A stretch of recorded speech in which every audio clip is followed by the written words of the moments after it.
In the Factor follow-up segment tonight, should the Trump administration prosecute Hillary Clinton?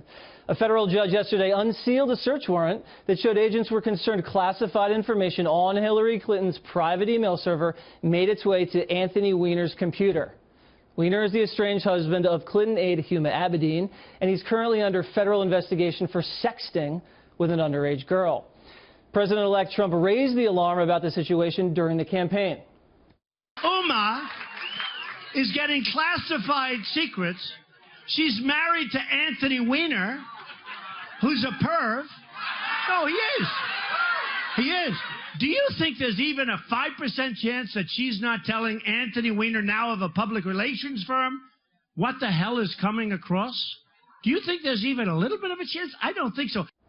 Joining us now from Washington, John Flannery, a former federal prosecutor, and from Palm Beach Gardens, Florida, Dan Bongino, a former Secret Service agent and radio talk show host. So, Flannery, you just have to admit that President-elect Trump was correct in his assessment about Anthony Weiner. Does it pain you to admit that Trump is correct? That her husband was a perv? I didn't think that was the question.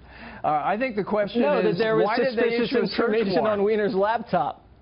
Well, there was no probable cause to get a search warrant. That's what we know now that we've seen the search warrant. And we know that Comey violated the very order they sought, which was to keep mum about the investigation. And within days of getting a court order saying they weren't going to talk about it, he's talking about it everywhere within days of the election. Okay, so let me stop you. Let me just stop you there. Let me just stop you there. So okay. The FBI guys are looking into Weiner's laptop because he's sexting some teenage chick. And they find out probable cause that there are communications, probable cause to look because there are communications potentially between Huma Abedin and Hillary Clinton. You don't want Hillary's communications in Anthony Weiner's laptop. You don't want that, right? Whoa. Wait a second. First of all, just going back to our boy Trump, the man-child, the communications between Hillary, the communications between Be nice to President-elect Trump. It's President-elect Trump to you.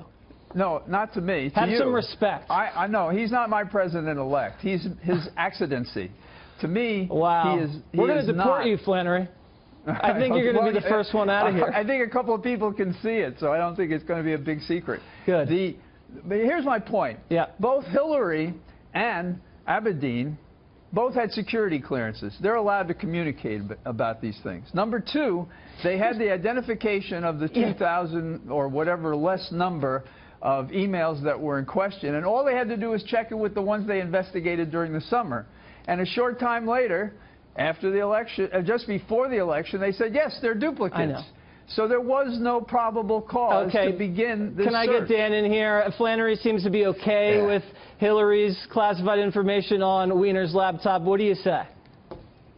Yeah, with all due respect to John, he's completely embarrassing himself on one of the largest cable TV shows out there. No, you should be, because when you actually, I didn't interrupt you, John. When you read the search warrant, which I did and prepared for... Well, because you couldn't have been because I wasn't speaking up till Flannery, now. let him finish. Let him finish. Okay. Thank you, John. Well, listen, I'm sorry. You're embarrassing yourself, and that's why I'm on the segment to call you out on this. I read the search warrant. You should have done that yourself. Flannery, we're going to have to cut your mic a la O'Reilly if you don't shut your mouth. Let him finish, please. Please. Exercise a bit of self-control. It helps. Exercise a modicum of self-control. I'm not shouting. No, you don't, because you're a liberal. Liberals don't have self-control. You're out of control. Flannery. I think you should take We're actually going to cut your mic if you don't stop talking. He will talk and you will respond. Go. I'd be glad to do that. So, Jesse, if you actually read the search warrant, which I did preparing for this segment, you will see in the search warrant that they clearly lay out the fact that classified information had been exchanged before between Huma Abedin and Mrs. Clinton, as John said before. But John's leaving out the critical component of that. It wasn't done over a government system. Hello? That's the whole component of the crime.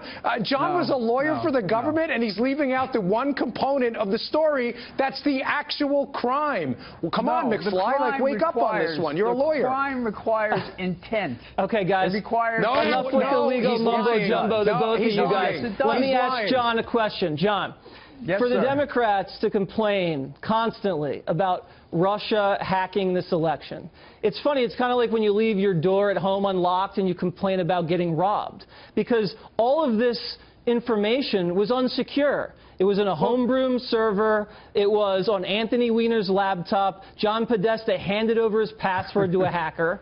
I mean, come on, you're just giving this stuff away. You can't complain about it afterwards. Jesse, it's the only system that was not hacked. Yeah, really? Her system was secure. Oh, and you know that. They never got anything from her system. That's not what Comey said. Comey said there was probable cause to believe that foreign entities hacked her email server. No.